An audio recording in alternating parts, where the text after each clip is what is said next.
ಮಳೆಗಾಲ ಶುರುವಾಗಿದೆ. ಹಾಗೆ ಕೆಲವೊಂದು ಕಡೆ ವರುಣನ ಆರ್ಭಟ ಕೂಡ ಜೋರಾಗೇ ಇದೆ. ಹಾಗೆ ನಾನು ಇವತ್ತು ನಿಮ್ಮ ಜೊತೆ ಬೆಡ್ರೂಮ್ ಕ್ಲೀನಿಂಗ್ನ ಒಂದು ವಿಡಿಯೋವನ್ನು ಶೇರ್ ಮಾಡ್ತಾ ಇದ್ದೇನೆ. ಇನ್ನು ಎಲ್ರಿಗೂ ಚಾನಲ್ಗೆ ಸ್ವಾಗತವನ್ನು ಹೇಳ್ತಾ, ನನ್ನ ಚಾನಲನ್ನು ಸಬ್ಸ್ಕ್ರೈಬ್ ಮಾಡದೇ ಇದ್ದಲ್ಲಿ ಖಂಡಿತವಾಗಿಯೂ ಸಬ್ಸ್ಕ್ರೈಬ್ ಮಾಡಿ. ಹಾಗೆ ಬೆಲ್ ನೋಟಿಫಿಕೇಶನ್ ಕೂಡ ತಪ್ಪದೆ ಪ್ರೆಸ್ ಮಾಡಿ. ಬನ್ನಿ ಇನ್ನು ತಡ ಮಾಡದೆ ಇವತ್ತಿನ ವಿಡಿಯೋನ ಶುರು ಮಾಡೋಣ. ಹೆಚ್ಚಾಗಿ ನಾನು ಕ್ಲೀನಿಂಗನ್ನು ನನಗೆ ರಜೆ ಇರೋ ದಿವಸನೇ ಇಟ್ಕೊಳ್ತೇನೆ. ಹಾಗೆ ಬೆಳಿಗ್ಗೆ ನೋಡಿ ಮಕ್ಕಳೆಲ್ಲ ಹೋದ್ಮೇಲೆ ಈ ಬೆಡ್ಡಿನ ಅವಸ್ಥೆ ಹೇಗಾಗಿದೆ ಅಂತ. ಎಲ್ಲ ವಸ್ತುಗಳು ಅಲ್ಲಿ ಇಲ್ಲಿ ಚಲ್ಲಾಪಿಲ್ಲಿಯಾಗಿದೆ. ಎಲ್ಲವನ್ನು ನಾನೀಗ ಫಸ್ಟ್ ಆರ್ಗನೈಸ್ ಮಾಡಿ ಇಟ್ಕೊಳ್ತೇನೆ. ಮೊದಲಿಗೆ ಬೆಡ್ಡನ್ನೆಲ್ಲ ಚೆನ್ನಾಗಿ ಕ್ಲೀನ್ ಮಾಡಿ ಆರ್ಗನೈಸ್ ಮಾಡಿ ಇಟ್ಟ ಕೂಡಲೇ ಒಂದು ಅರ್ಧ ಕೆಲಸ ಮುಗ್ದಂಥ ಒಂದು ಫೀಲಿಂಗ್ ಬರ್ತದೆ. ಅದಕ್ಕಿಂತ ಮುಂಚೆ ನೋಡಿ ನನಗೆ ಇಸ್ತ್ರಿಯಾಗಿ ಬಂದಿರುವಂಥ ಎಲ್ಲ ಬಟ್ಟೆಗಳನ್ನು ನಾನಿವಾಗ ಜೋಡಿಸಿ ಇಟ್ಕೊಳ್ತೇನೆ. ಹೆಚ್ಚಾಗಿ ಇಸ್ತ್ರಿ ಬಟ್ಟೆಗಳು ಮುಂಚೆ ದಿವಸನೇ ಈವ್ನಿಂಗಲ್ಲಿ ತಂದುಕೊಡ್ತಾರೆ. ಬಟ್ ನನಗೆ ಟೈಮ್ ಇಲ್ಲದ ಕಾರಣ ನನಗೆ ಅದನ್ನು ಆವಾಗಲೇ ಅದನ್ನು ತೆಗೆದಿಡಲಿಕ್ಕೆ ಆಗಿರಲಿಲ್ಲ. ಕೆಲವೊಂದು ದಿವಸ ಅಂತ ಹೇಳಿದರೆ ನನ್ನ ವರ್ಕಿಂಗ್ ಡೇಸಲ್ಲಿ ನಾನು ಈವ್ನಿಂಗಲ್ಲಿ ಸ್ವಲ್ಪ ಬ್ಯುಸಿ ಇರೋದ್ರಿಂದ ಈ ಎಲ್ಲ ಸಣ್ಣ ಸಣ್ಣ ಕೆಲಸಗಳನ್ನು ಮಾಡಲಿಕ್ಕೆ ನನಗೆ ಟೈಮ್ ಸಿಗೋದಿಲ್ಲ.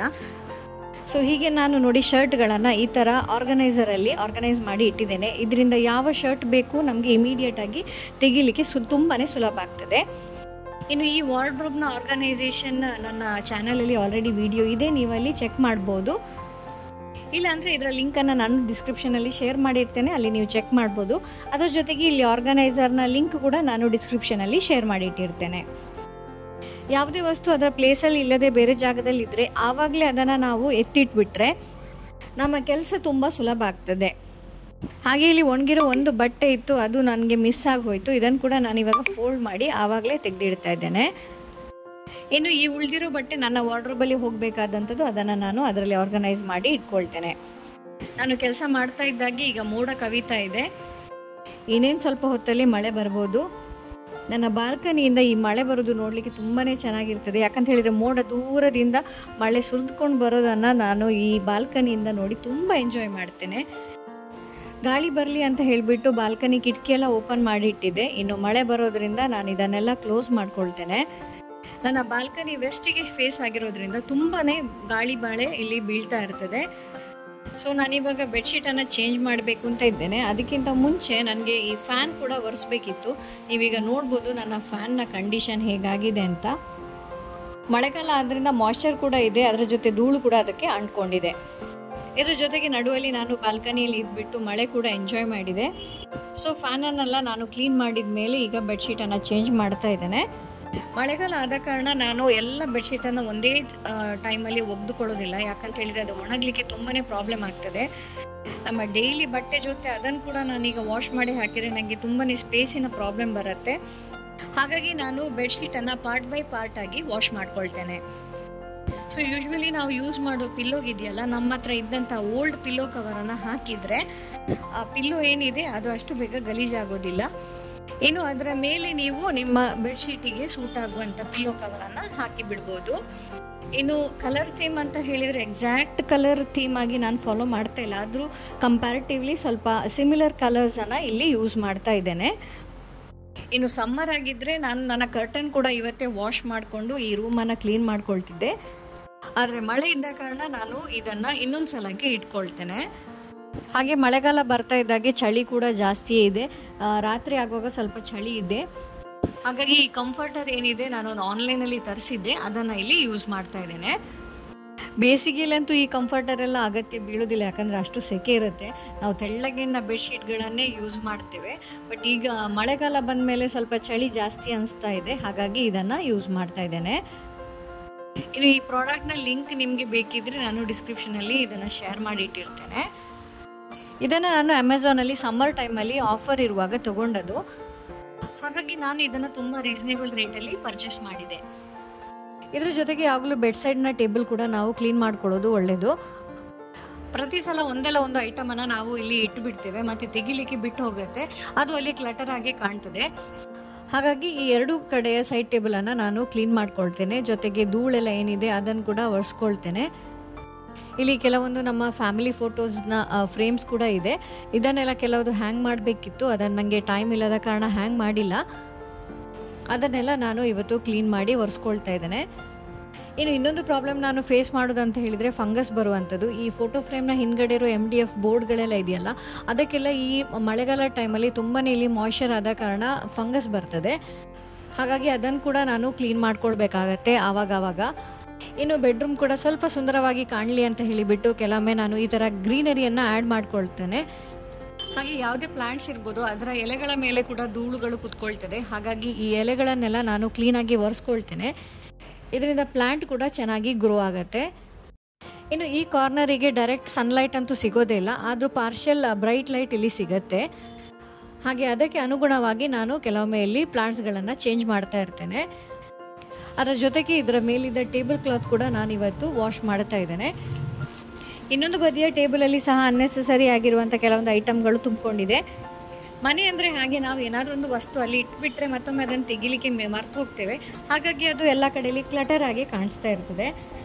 ಇನ್ನು ನನ್ನ ಮಕ್ಕಳಂತೂ ಅಲ್ಲಲ್ಲಿ ಅವರ ಕಲರ್ ಪೆನ್ಸಿಲ್ ಇರ್ಬೋದು, ಕಲರ್ ಮಾಡಿರುವಂಥ ಪೇಪರ್ ಇರ್ಬೋದು, ಅವರ ಟಾಯ್ಸ್ ಇರ್ಬೋದು, ಅಲ್ಲಲ್ಲೇ ಇಟ್ಬಿಡ್ತಾರೆ. ಇನ್ನು ಪ್ರತಿ ದಿವಸ ನಮಗೆ ಇಡೀ ಮನೆಯನ್ನು ಕ್ಲೀನ್ ಮಾಡಲಿಕ್ಕಂತೂ ಸಾಧ್ಯನೇ ಇಲ್ಲ. ಹಾಗಾಗಿ ನಾನು ಟೈಮನ್ನು ಸೆಟ್ ಮಾಡ್ಕೊಳ್ತೇನೆ. ಯಾವ ದಿವಸ ಯಾವ ರೂಮನ್ನು ಕ್ಲೀನ್ ಮಾಡ್ಕೊಳ್ಬೇಕು ಅಂತ ಮುಂಚೆನೇ ಪ್ಲ್ಯಾನ್ ಮಾಡ್ಕೊಳ್ತೇನೆ. ಆನಂತರ ಆ ರೂಮನ್ನು ಫುಲ್ಲಾಗಿ ಕ್ಲೀನ್ ಮಾಡ್ಕೊಳ್ತೇನೆ. ರೆಗ್ಯುಲರ್ ಬೇಸಿಸಲ್ಲಿ ನಾವಂತೂ ಸ್ವಲ್ಪನೇ ಕ್ಲೀನ್ ಅಂತೂ ಮಾಡೇ ಮಾಡ್ತೇವೆ. ಆದರೆ ಒಂದು ಥರೋ ಕ್ಲೀನಿಂಗ್ ಅಂತೂ ಯಾವತ್ತೂ ಬೇಕೇ ಅಲ್ವಾ. ಇನ್ನು ನೀವು ಹೌಸ್ ವೈಫ್ ಆಗಿದ್ದರೆ ನೀವು ಡೈಲಿ ಒಂದೊಂದು ರೂಮಿಗೆ ಒಂದೊಂದು ಟೈಮನ್ನು ಸೆಟ್ ಮಾಡಿ, ಅಂದರೆ ಒಂದು ಅಟ್ಲೀಸ್ಟ್ 1 ಅವರನ್ನು ಒಂದು ರೂಮಿಗೆ ಕೊಟ್ಟರೆ ನೀವು ಆ ರೂಮನ್ನು ಚೆನ್ನಾಗಿ ಕ್ಲೀನ್ ಮಾಡಿ ನೀಟಾಗಿ ಇಟ್ಕೊಳ್ಬೋದು. ಆದರೆ ನನಗೆ ಇಡೀ ವೀಕಲ್ಲಿ ಸಿಗೋದು ಖಾಲಿ 3 ದಿವಸ. ಅದು ಸಂಡೇ ಅಂತೂ ಗ್ಯಾರಂಟಿ ನಮಗೆ ಕ್ಲೀನಿಂಗ್ ಮಾಡಲಿಕ್ಕೆ ಆಗೋದೇ ಇಲ್ಲ. ಹಾಗೆ ನಾನು ಪ್ಲ್ಯಾನ್ ಮಾಡಿ ಪ್ರತಿಯೊಂದು ರೂಮಿಗೆ ಟೈಮನ್ನು ಫಿಕ್ಸ್ ಮಾಡಿ ಅದನ್ನು ಕ್ಲೀನ್ ಮಾಡ್ಕೊಳ್ತೇನೆ. ಇನ್ನು ಇಲ್ಲಿ ನನ್ನ ಒಂದು ಸಣ್ಣ ಡ್ರೆಸ್ಸಿಂಗ್ ಟೇಬಲ್ ಇದೆ, ಅದನ್ನು ಕೂಡ ಇವತ್ತು ನಾನು ಕ್ಲೀನ್ ಮಾಡ್ಕೊಳ್ತೇನೆ. ಇನ್ನು ಡ್ರೆಸ್ಸಿಂಗ್ ಟೇಬಲ್ನ ಒಳಗೆ ಕೂಡ ಹಲವೊಂದು ವಸ್ತುಗಳು ನಾನು ಇಟ್ಬಿಟ್ಟು ಸ್ವಲ್ಪ ಕ್ಲಟರಾಗಿ ಕಾಣ್ತಾ ಇದೆ. ಅದರ ಕ್ಲೀನಿಂಗ್ ಇನ್ನೊಂದು ದಿವಸ ಇಟ್ಕೊಳ್ತೇನೆ. ಮತ್ತು ಡ್ರೆಸ್ಸಿಂಗ್ ಟೇಬಲ್ನ ಈ ಆರ್ಗನೈಸೇಷನ್ ಅಥವಾ ಕ್ಲೀನಿಂಗ್ನ ವೀಡಿಯೋನ ನಿಮ್ಮ ಜೊತೆ ಖಂಡಿತವಾಗಿಯೂ ನಾನು ಶೇರ್ ಮಾಡಲಿಕ್ಕೆ ಟ್ರೈ ಮಾಡ್ತೇನೆ. ತುಂಬ ಸಮಯ ಮುಂಚೆ ನಾನು ಈ ಡ್ರೆಸ್ಸಿಂಗ್ ಟೇಬಲಿಗೆ ಒಂದು ಮೇಕವರ್ ಮಾಡಿದ್ದೆ. ಇದರ ವಿಡಿಯೋನ ನಾನು ಈ ಚಾನಲಲ್ಲಿ ಶೇರ್ ಮಾಡಿದ್ದೆ. ನಾನೇ ಮಾಡಿದ್ದಂತಹ DIY ಒಂದು ನಾಬ್ ಇದರದ್ದು ಕಟ್ಟಾಗಿದೆ. ಅದನ್ನು ಕೂಡ ನನಗೆ ಇನ್ನೊಂದು ದಿವಸ ಮಾಡ್ಕೊಳ್ಬೇಕು. ಅದೇ ಹೇಳಿದೆ ಅಲ್ಲ, ನನಗೆ ತುಂಬಾ ಟೈಮ್ ಸಿಗ್ತಾ ಇಲ್ಲ ಇಂಥದ್ದೆಲ್ಲ ಮಾಡ್ಕೊಳ್ಳಿಕ್ಕೆ. ಹಾಗಾಗಿ ಎಲ್ಲ ಪೆಂಡಿಂಗ್ ಆಗೇ ಇದೆ. ನನಗೆ ಯಾವುದೇ ಹೌಸ್ ಹೆಲ್ಪ್ ಇಲ್ಲದ ಕಾರಣ ಜಾಬ್ ಹೋಗಬೇಕು, ಮನೆ ಕೆಲಸನೂ ಮಾಡಬೇಕು, ಮನೆ ಕ್ಲೀನ್ ಕೂಡ ಮಾಡಬೇಕು, ಅದ್ರ ಜೊತೆ ಮಕ್ಕಳನ್ನು ನೋಡಬೇಕು, ಅವರ ಎಕ್ಸ್ಟ್ರಾ ಕ್ಲಾಸಸ್ ಎಲ್ಲ ಆಗುವಾಗ ನನಗೆ ಈ DIY ಮಾಡಲಿಕ್ಕೆ ಟೈಮ್ ತುಂಬಾ ಕಡಿಮೆ ಸಿಗತ್ತೆ. ಅದು ಅಲ್ಲದೆ ಸಣ್ಣ ಪುಟ್ಟ ಬೇರೆಲ್ಲ ಕೆಲಸಗಳು ಇದ್ದೇ ಇರುತ್ತೆ. ಸರಿ ನೋಡಿ, ಮಾತಾಡ್ತಾ ನಾನು ನನ್ನ ಡ್ರೆಸ್ಸಿಂಗ್ ಟೇಬಲನ್ನೆಲ್ಲ ಕ್ಲೀನ್ ಮಾಡಿ ಒರೆಸ್ಕೊಳ್ತಾ ಇದ್ದೇನೆ. ಇನ್ನು ಇಮಿಡಿಯೇಟ್ ಆಗಿ ನೀವು ಎತ್ತಿಡುವಂಥದ್ದು ಕ್ಲಿಪ್ಸ್ ಇರ್ಬೋದು, ಹೇರ್ ಬ್ಯಾಂಡ್ ಇರ್ಬೋದು, ಅದನ್ನೆಲ್ಲ ಇಡಲಿಕ್ಕೆ ಇಲ್ಲಿ ಒಂದು ಟ್ರೇ ಇಟ್ಟಿದ್ದೇನೆ. ಅದರಲ್ಲಿ ಫಸ್ಟ್ ಎಲ್ಲವನ್ನು ಹಾಕಿಬಿಟ್ರೆ ನಂತರ ಅದನ್ನು ಯಾವ ಜಾಗದಲ್ಲಿ ಇರಬೇಕು ಆ ಜಾಗದಲ್ಲಿ ಅದನ್ನು ಜೋಡಿಸ್ಕೊಳ್ಬೋದು. ಎಷ್ಟೇ ನಾವೀಗ ಆರ್ಗನೈಸ್ ಮಾಡಿ ಇಟ್ಟರು ಕೆಲವೊಮ್ಮೆ ವಸ್ತುಗಳು ಅಲ್ಲಲ್ಲಿ ಇಟ್ಬಿಟ್ಟು ಚಲಾಪಿಲಿಯಾಗಿ ಕಾಣಿಸುತ್ತೆ. ಆದರೂ ನಾವು ಮನೆ ಒಂದು ಕ್ಲೀನ್ ಮಾಡಿ ಆರ್ಗನೈಸ್ ಮಾಡಿ ಇಡಲೇಬೇಕು, ಹೌದಲ್ವಾ. ಈ ಡ್ರೆಸ್ಸಿಂಗ್ ಟೇಬಲ್ ತುಂಬ ಹಳೆದು, ಒಂದು ಅರೌಂಡ್ 25 ವರ್ಷ ಆಗಿರ್ಬೋದು. ಇದಕ್ಕೆ ನಾನೊಂದು ಮೇಕೋವರ್ ಕೊಟ್ಟಿದ್ದೆ. ಈಗ ಇದರ ವಾಲ್ಪೇಪರ್ ಕೂಡ ಸ್ವಲ್ಪ ಅಲ್ಲಿ ಇಲ್ಲಿ ಡ್ಯಾಮೇಜ್ ಆಗಿದೆ. ಮೇ ಬಿ ಫ್ಯೂಚರಲ್ಲಿ ಇದಕ್ಕೆ ಮತ್ತೊಂದು ಮೇಕೋವರ್ ಕೊಡುವ ಅಂತ ಹೇಳಿದ್ದೇನೆ. ಇನ್ನು ನಾನು ಡೈಲಿ ಯೂಸ್ ಮಾಡುವಂಥ ಪರ್ಫ್ಯೂಮ್, ಸನ್ಸ್ಕ್ರೀನ್ ಹಾಗೂ ಮಾಯ್ಶ್ಚರೈಸರ್ ಈ ಥರ ಎಲ್ಲ ಐಟಮ್ಸನ್ನು ಈ ಥರ ಒಂದು ಸ್ಟೋರೇಜ್ ಬಾಕ್ಸಲ್ಲಿ ಇಟ್ಕೊಂಡಿದ್ದೇನೆ. ಹೀಗೆ ಕ್ಲಟರ್ ಆಗಿದ್ದ ಡ್ರೆಸ್ಸಿಂಗ್ ಟೇಬಲನ್ನು ಈಗ ಆರ್ಗನೈಸ್ ಮಾಡಿ ಇಟ್ಟಾಗಿದೆ. ನಮ್ಮ ದಿನದ ಒಂದು 5 ಮಿನಿಟ್ಸ್ ಕೊಟ್ಟರೆ ಸಾಕು, ನಾವು ಒಂದು ಏರಿಯಾವನ್ನು ಕ್ಲೀನ್ ಮಾಡಿ ಅಚ್ಚುಕಟ್ಟಾಗಿ ಇಟ್ಕೊಳ್ಬಹುದು. ಇನ್ನು ಸೈಡ್ ಟೇಬಲ್ ಮೇಲೆ ಈ ಥರ ಫ್ಯಾಬ್ರಿಕ್ ಹಾಕೋದ್ರಿಂದ ಈ ಧೂಳೆಲ್ಲ ಈ ಟೇಬಲ್ ಮೇಲೆ ಕುತ್ಕೊಳ್ಳೋದಿಲ್ಲ ಮತ್ತು ನಿಮಗೆ ಕ್ಲೀನಿಂಗಿಗೆ ಹಾಗೂ ವಾಷಿಂಗಿಗೆ ತುಂಬ ಸುಲಭ ಆಗ್ತದೆ. ಇನ್ನು ಈ ಸೈಡ್ ಟೇಬಲ್ ಕವರ್ ಮಾಡಲಿಕ್ಕೆ ನೀವು ನಿಮ್ಮಲ್ಲೇ ಇದ್ದಂಥ ಓಲ್ಡ್ ಪಿಲ್ಲೋ ಕವರನ್ನು ಕೂಡ ಯೂಸ್ ಮಾಡ್ಬೋದು. ಇನ್ನು ಇದನ್ನು ಡೆಕೋರೇಟ್ ಮಾಡಲಿಕ್ಕೆ ಕೆಲವೊಂದು ಐಟಮ್ಸನ್ನು ಇಡ್ತಾ ಇದ್ದೇನೆ. ಸೈಡಲ್ಲಿ ಒಂದು ಮನಿ ಪ್ಲಾಂಟನ್ನು ಕೂಡ ನಾನಿಲ್ಲಿ ಆ್ಯಡ್ ಮಾಡ್ತಾ ಇದ್ದೇನೆ. ಇಲ್ಲಿ ಕಿಟಕಿಯಿಂದ ಬಿಸಿಲು ಹಾಗೂ ಬೆಳಕು ಎರಡೂ ಬರೋದ್ರಿಂದ ಇಲ್ಲಿ ನಾನು ಈ ಪ್ಲಾಂಟನ್ನು ಇಟ್ಟಿದ್ದೇನೆ. ಇಲ್ಲಿ ಇದು ಚೆನ್ನಾಗಿ ಗ್ರೋತ್ ಕೂಡ ಆಗ್ತದೆ. ಇನ್ನು ಇದರ ಲೀಫನ್ನು ಕೂಡ ನಾನು ಕ್ಲೀನ್ ಮಾಡ್ಕೊಳ್ತೇನೆ. ಆ್ಯಕ್ಚುಲಿ ಧೂಳು ಕುತ್ಕೊಂಡ್ರೆ ಇದಕ್ಕೆ ಕರೆಕ್ಟಾಗಿ ನ್ಯೂಟ್ರಿಷನ್ ಸಿಗೋದಿಲ್ಲ ಅಂತ ಹೇಳ್ತಾರೆ. ಅಂತ ಹೇಳಿದರೆ ಅದಕ್ಕೆ ಫೋಟೋಸಿಂಥಸಿಸ್ ಪ್ರೋಸೆಸ್ಸಿಗೆ ಅಡ್ಡಿ ಆಗ್ತದೆ. ಹಾಗಾಗಿ ಇದನ್ನು ಕ್ಲೀನ್ ಮಾಡ್ಕೊಳ್ತಾ ಇರಬೇಕು. ಇನ್ನು ಬೆಡ್ಡಿನ ಇನ್ನೊಂದು ಕಾರ್ನರ್ ಟೇಬಲನ್ನು ಕೂಡ ನಾನು ಡೆಕೋರೇಟ್ ಮಾಡ್ಕೊಳ್ತೇನೆ. ಆ್ಯಕ್ಚುಲಿ ಪ್ಲ್ಯಾಂಟಿಗೆ ಸ್ವಲ್ಪ ಹೈಟ್ ಕೊಡಬೇಕು ಅಂಥೇಳಿ ನಾನು ಒಂದು ಟೆರಕೋಟಾ ಪಾಟನ್ನು ಇಟ್ಟಿದ್ದೇನೆ. ಇನ್ನು ಬೆಡ್ ಸೈಡ್ನ ಸೈಡಲ್ಲಿ ನಾನು ಯಾವತ್ತೂ ಒಂದು ಬುಕ್ ಹಾಗೂ ಪೆನ್ನನ್ನು ಇಟ್ಕೊಳ್ತೇನೆ. ನಾನು ಮಲಗೋ ಮುಂಚೆ ಕೆಲವೊಮ್ಮೆ ಟು ಡೂ ಲಿಸ್ಟ್ ಮಾಡಲಿಕ್ಕೆ ಇದು ಹೆಲ್ಪ್ ಆಗ್ತದೆ. ಇನ್ನು ನೈಟ್ ಯೂಸ್ ಆಗುವಂಥ ಮಾಯ್ಶ್ಚರೈಸ್ ಇರ್ಬೋದು, ನೈಟ್ ಕ್ರೀಮ್ ಇರ್ಬೋದು, ಎಲ್ಲವನ್ನ ಈ ಬಾಸ್ಕೆಟಲ್ಲಿ ಇಟ್ಕೊಳ್ತೇನೆ. ಕೊನೆಗೆ ಒಂದು ಅರೋಮಾ ಡಿಫ್ಯೂಸರನ್ನು ಕೂಡ ಇಲ್ಲಿ ನಾನು ಇಡ್ತಾ ಇದ್ದೇನೆ. ಮಳೆಗಾಲದಲ್ಲಿ ಈ ಅರೋಮಾ ಡಿಫ್ಯೂಸರ್ ಅಂತೂ ತುಂಬಾ ಹೆಲ್ಪ್ಫುಲ್ ಆಗಿರ್ತದೆ. ಫೈನಲಿ ನಾನು ನನ್ನ ರೂಮನ್ನು ಕ್ಲೀನ್ ಮಾಡ್ಕೊಂಡಿದ್ದೇನೆ. ಸೊ ಫ್ರೆಂಡ್ಸ್, ನಿಮಗೆ ಈ ವಿಡಿಯೋ ಇಷ್ಟ ಆಗಿದೆ ಅಂತ ಭಾವಿಸ್ತೇನೆ. ಇವತ್ತಿನ ವಿಡಿಯೋವನ್ನು ಇಲ್ಲಿಗೆ ಮುಗಿಸ್ತಾ ನಿಮ್ಮನ್ನು ಮತ್ತೊಂದು ವಿಡಿಯೋದಲ್ಲಿ ಸಿಗ್ತೇನೆ. ಅಲ್ಲಿಯವರೆಗೂ ಟೇಕ್ ಕೇರ್ ಅಂಡ್ ಬಾಯ್.